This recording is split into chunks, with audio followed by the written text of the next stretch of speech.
She got the bigger bedroom, the car on her 17th birthday, and our parents' attention even when I was the one screaming inside. I'm not bitter anymore. At least, that's what I tell myself. But when I look back at my childhood, I don't remember laughter or warmth. I remember trying to be small, trying not to make waves, trying to earn something that should have been freely given love. Her name is Kayla, 2 years younger, blonde, bubbly, and the absolute center of our family's universe. From the moment she learned to say, "I want to be a star," Mom had her in dance classes, pageants, even commercials. Dad joked once that she'd be famous before she hit 16. "She's got it," he'd say, watching her twirl in sequins while I sat with my math book. I was the smart one, the easy one. At least that's what Mom said when she left me waiting outside school because Kayla's cheer practice ran late. "She doesn't need as much," I overheard once. "She's so independent." That word independent became a chain around my neck. I remember my 15th birthday. It was a Thursday. Kayla had an audition for some teen modeling gig, so Mom dropped me off at school early and promised we'd do something nice later. "Just you and me, okay?" she said. That later never came. At 7 p.m. I sat alone at the kitchen table, a store-bought cupcake in front of me with a single candle. Kayla walked in, excitedly waving a callback sheet, and Mom rushed to hug her like she'd just cured cancer. "Oh, baby, I'm so proud of you." She glanced at me, then the cupcake. "Oh, honey, we'll celebrate tomorrow, okay? Tonight's a big night for Kayla." I didn't blow out the candle. I let it melt until it sank into the frosting. Kayla wasn't a bad person, that's the thing. She wasn't cruel, just oblivious.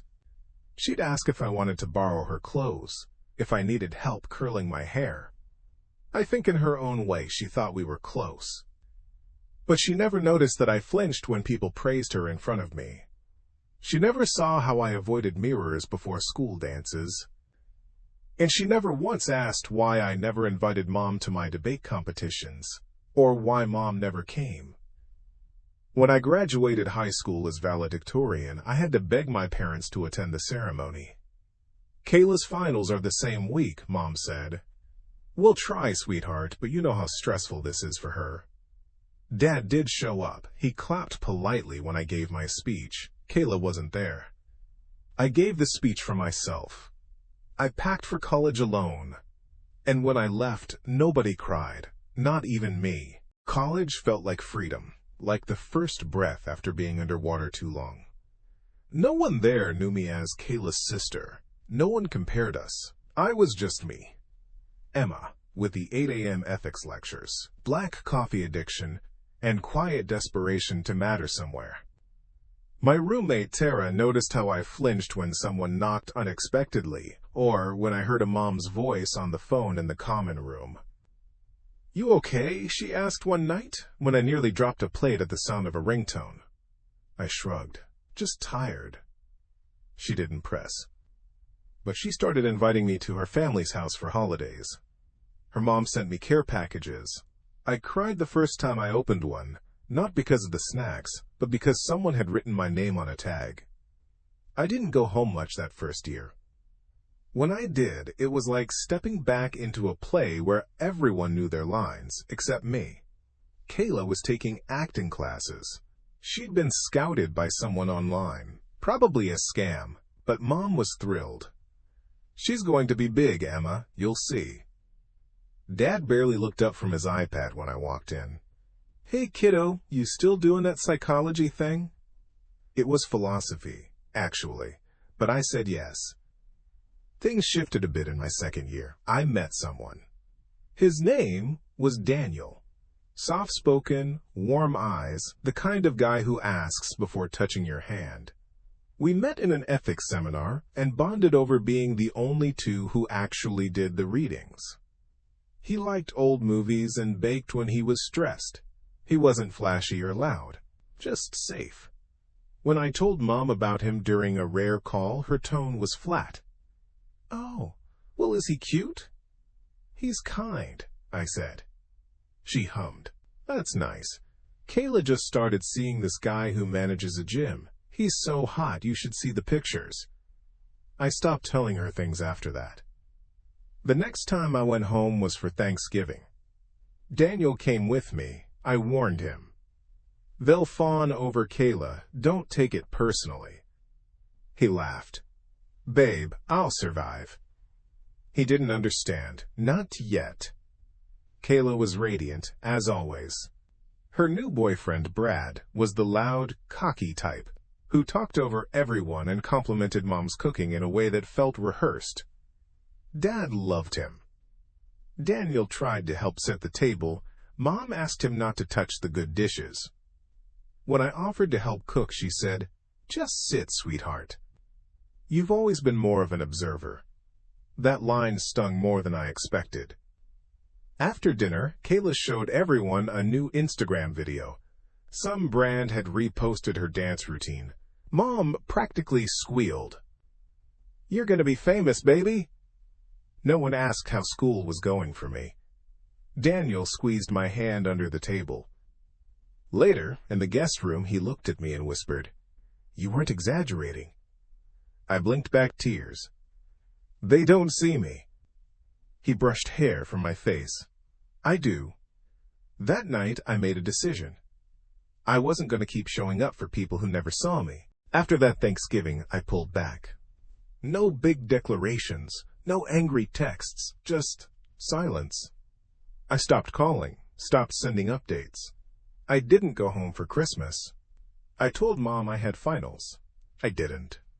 She texted, "Okay, sweetie, we'll miss you." But I doubted she even noticed my stocking wasn't hung. Kayla posted a group photo of them in matching pajamas. I wasn't in it.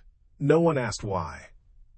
Daniel and I spent Christmas watching old black and white films and eating takeout on the floor of his apartment. It was simple, quiet. I'd never felt more at peace. Over the next few months, things started to bloom for me. I got into a grad program, landed a part-time research position with a professor I admired. Daniel and I moved in together. It felt like I was slowly rebuilding something, not just a life, but a self. But even then, the ghosts of home followed me. Sometimes, I'd dream I was at one of Kayla's competitions, sitting in the stands while everyone clapped for her. In the dream, I'd wave, but no one looked my way. Other times, I'd get a sudden pang while brushing my teeth or walking to class, a flicker of guilt. What if they needed me?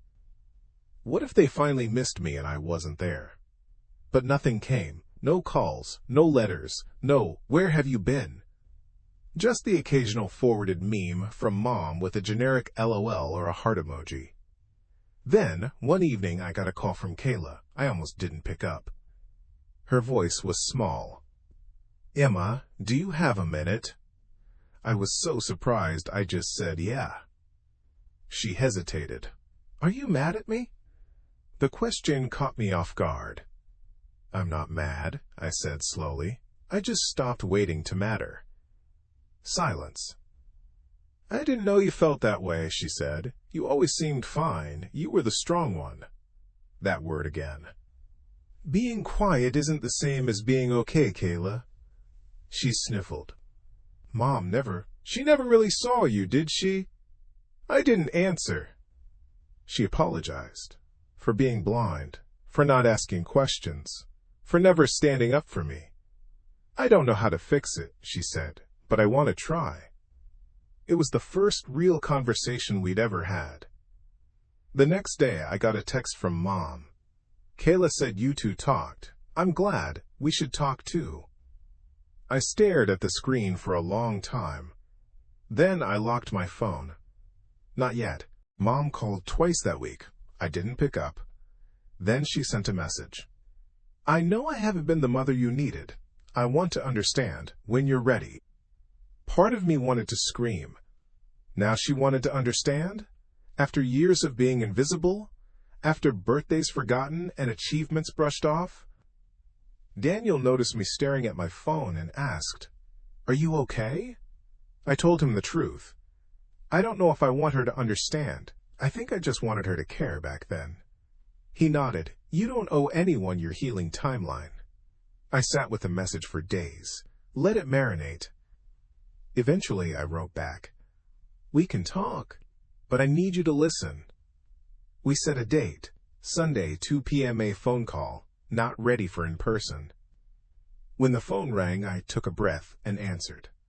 She started with, "Thank you for giving me this chance." And for once, I let the walls down. I told her everything. About the birthday cupcake, the forgotten debates, the time she made me cancel plans to drive Kayla and didn't even thank me. About sitting alone at graduation, watching other families cheer while she was busy texting Kayla about a, quote, modeling emergency. There were long pauses. I could hear her breathing. Then she whispered, "I never knew you were hurting that much." "That's the thing, Mom. You never looked." She didn't make excuses. For once, she didn't talk about how busy she was or how different kids need different things. She just said, "I failed you." I stayed quiet. Tears streamed down my face, but I didn't sob. It was more release. "I was so proud of you," she said softly. "I just thought you didn't need it said out loud. You were so capable. You made it easy to overlook you, and that was my mistake. A big one." That line hit hard. Because it was true. I made it easy. I didn't cry loud enough, didn't demand anything. I just faded. The call lasted nearly 2 hours. We didn't fix everything, but we cracked something open. By the end, she said, "I want to do better, if you'll let me." I didn't say yes, but I didn't say no either. "Start by remembering my birthday this year," I said. She laughed softly. "I will, pinky swear." For once, I believed her. Mom started slow. A text on a Tuesday. "Thinking of you. Hope class is going well." A week later, "Saw a book on philosophy and thought of you. Want me to send it?" Small things. But when you grow up starving, even crumbs feel like feasts. I wasn't ready to open every door, but I cracked the window. We had another call. She asked questions. Real ones. About Daniel. Grad school. What I wanted to do with my degree. At one point I said, "I'm thinking of teaching." She said, "You'd be amazing. You always had a way of explaining things clearly." I sat in stunned silence. "You remember that?" I asked. "Of course," she said. "You used to tutor Kayla. She passed math because of you." I smiled, not because of the compliment, but because she saw me. For once, she saw me. Kayla and I kept talking too. She sent selfies of her dog. We shared dumb memes. Occasionally she brought up therapy. Turns out she started seeing someone.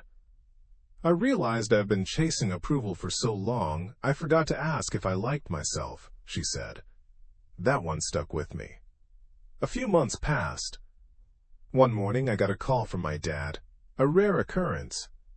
"Hey, kiddo, you free for a quick chat?" I braced myself. Small talk with him was like pulling teeth. But this time, he said something I'll never forget. "I heard you're thinking of teaching. That's honestly perfect. I know I didn't say it back then, but I was proud of you, Em. Still am." Silence on my end. Then, barely above a whisper, I said, "Thank you." Later, I told Daniel it's strange. It's like they're slowly trying. All of them. He kissed my forehead. "That's all you ever wanted." I nodded. "Yeah, but now I'm not waiting for it. It's just a bonus."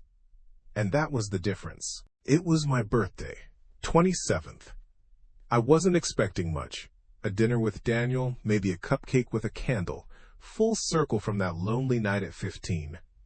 But then, I got a package at our apartment door. The return address said, "Mom." Inside was a small wrapped box, a handwritten card, and a folded photo.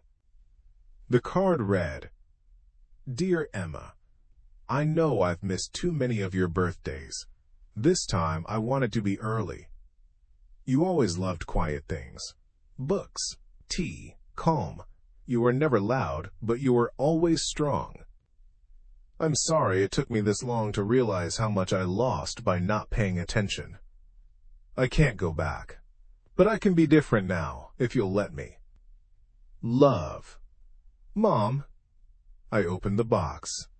It was a delicate silver necklace with a small charm, a quill, like the kind philosophers write with in old paintings. Inside the photo was a picture I hadn't seen in years. Me, age 9, sitting under the backyard tree with a notebook in my lap. She'd taken it without me knowing. On the back she'd written, "You were always writing your way out. I hope now you're writing your way home." I cried. Not because the gift was expensive, it wasn't, but because it was thoughtful, intentional. For once, it wasn't about Kayla. It wasn't a shared gesture. It was just for me. Later that night, Daniel held me while I wore the necklace like armor. "You okay?" he asked. "I think so," I said. "I think I'm letting go of what never was." He brushed his thumb across my cheek. "And making room for what could be?" I nodded. Not everything needed fixing. Some things just needed understanding and distance. The next day I called Mom. We talked about small things, but the weight was different. She asked if I still wrote in journals. I told her yes. She said, "Maybe one day I could read something of yours." I smiled.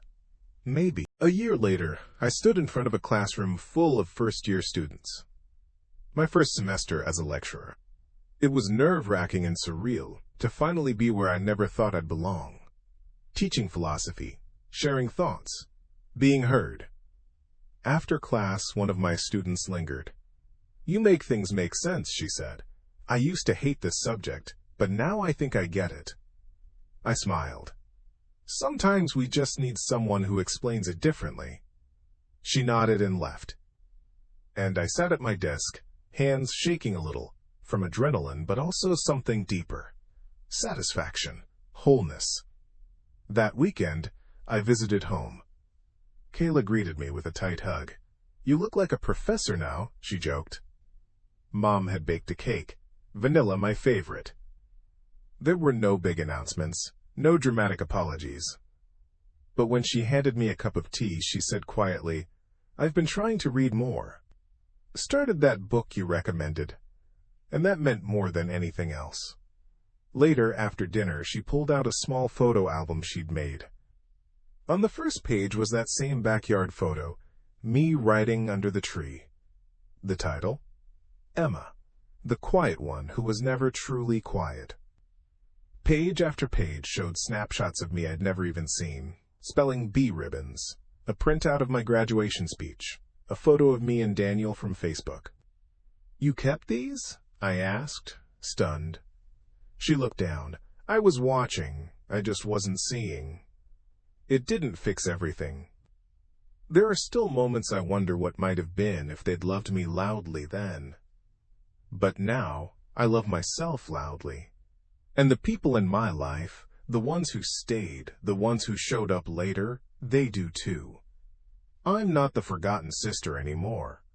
I'm just Emma. Enough, whole, seen. Reflection. Funny how it took letting go of needing their love to finally receive it on my own terms. I used to write to escape. Now I write to remember who I've become.